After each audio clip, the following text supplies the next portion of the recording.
Go ahead. What's up, Bogey? How you doing, man? It's good. It's being weird watching this myself on the screen, but it's okay. All good, all good. We've had to pretty much ask everyone the same question, but once you step foot in Orlando, can you just kind of take us through what these last several days have been like for you guys and just kind of how you passed the time in quarantine?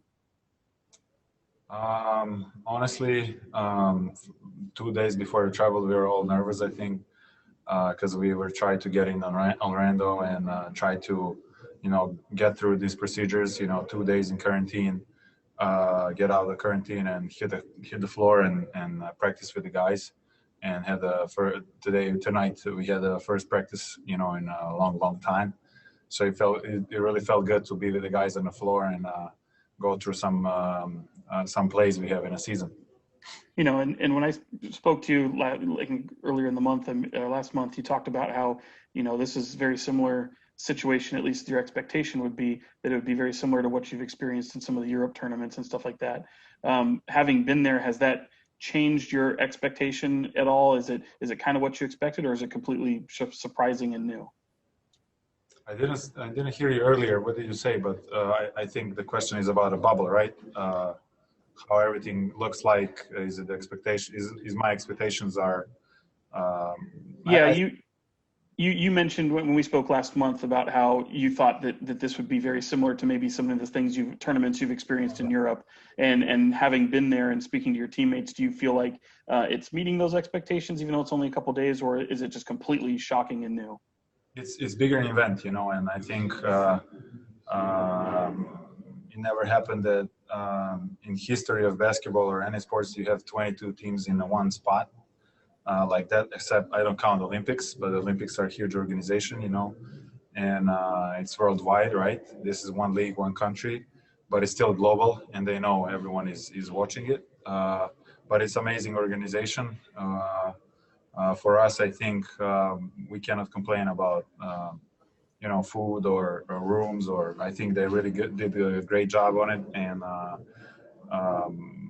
our team, I think, and the whole NBA and MVP organization, they did a pretty good job on it. Okay, Sarah Hodges. What's up, Bogey? Sarah Hodges, CBS 13. You've seen like a bunch of guys around the league just posting videos of like snacks and different gifts that they have given you guys in your room. What's something that you've been sort of surprised by where you're like, oh, I like this?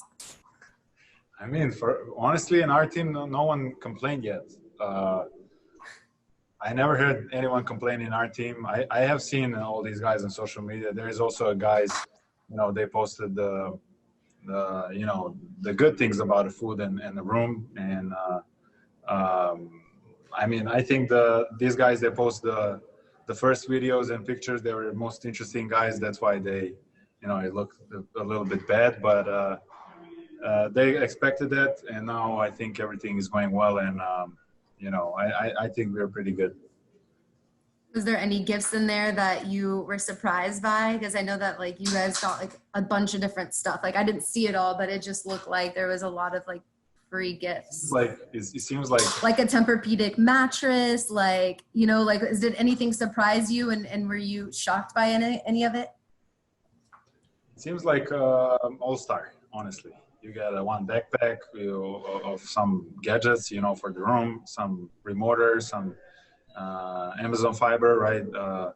Then some cooler around the neck. That's an interesting thing, and that's pretty much it. All the different type of stuff, and it's kind of looked like all-star, a little all-star. Okay, go to James Ham. Say it again. Hey, what's up, Bogey? This is James. I don't hear well. All right. You hear that? Yeah. Hey, yeah, this is James. How's it going, man? He's going well. Hey, you guys are, clearly you're down a few guys. You kind of feel like you've got to find an identity really quickly as you're trying to piece this thing together? We were in touch, I think, the whole time, all this period during Corona pandemic and all that. And I think that's what kept the chemistry a little bit. We didn't talk much about basketball, but, we were making the Zoom calls, organizing the Zoom calls, sometimes texting funny messages to the groups, and I think that's what keeps the chemistry alive and, brings the people together and teammates. So that's what we did. Your identity last year was a team that just ran people off the court. Is that something you guys think you can get back to in this shortened window here? I mean, I hope so. We came here to make the playoffs. That's our goal, and that's our motivation, I think. We'll go to Jason Jones. There you go. Sorry. Oh, hey, what's up, Bogey? What's up? Not much, man. You've talked a lot in the last couple of years about wanting to play meaningful games late in the year and what it would mean just for the organization as a whole. What does this experience mean to you think in the team to be in Orlando with a chance to still make the playoffs? I mean, this is one of the kind of experience, and I think this can happen one in a lifetime. So you got to approach it the same way. And like this never going to happen again. So this is a chance for us, and we know we have 8 games in front of us, and we have, I think, equal opportunities as every other team starting from 8 seed till 13 seed. So from 8 spot to the 13 spot. So I think we all have equal chances, and the most motivated team and the team that wish most to be in the playoffs, I think they will going to get that last playoff spot. And how can you pull on some of your previous postseason experience, whether it be FIBA or EuroLeague, to help some of your teammates who haven't been through this type of thing before? I mean, it's simple. You just got to be locked in for 2 months, 1.5 at the beginning, and then hopefully 2 and more, as simple as that. It's all mental. It's mental game with yourself, and we know everyone is ready. We know everyone. We are all professional basketball players, and we know everyone was, we're getting some workouts done every single day.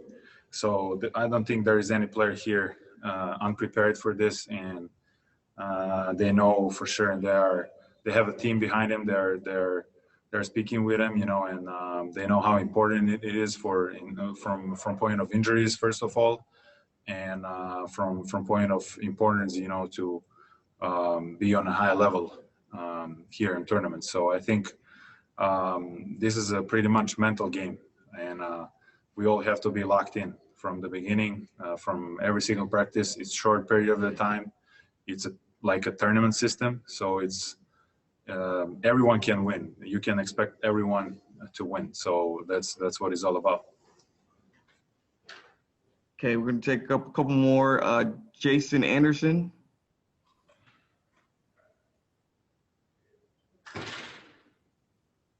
Jason Anderson. Can you hear? Okay. Yeah, there you go. All right. Good to see you, Bogey. First of all, where are you? Are you against the wall in a hallway in the hotel? I'm sure I'm in Disney World. I don't know. Yeah, against the wall somewhere. Yeah. Okay. On how do you manage the injury risk after a long layoff, and what is the team doing to protect you guys from that risk? I mean, personally, I didn't have a big issues, and so for me, I have just small adjustments which I fixed right after that. When they canceled the season, so I fixed everything in like 2-3 weeks, and I was ready to go right after. I think team did a pretty good job. Our medical staff and strength coaches and PT guys, they all did a great and amazing job talking with players a lot and getting letting everyone know how it's important to be healthy for this tournament, and it's extremely dangerous. It's just 8 games after such a long period of time.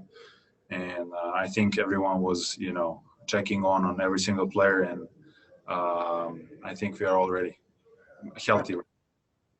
And what was it? Okay, thank you, Bogey. You're good to go.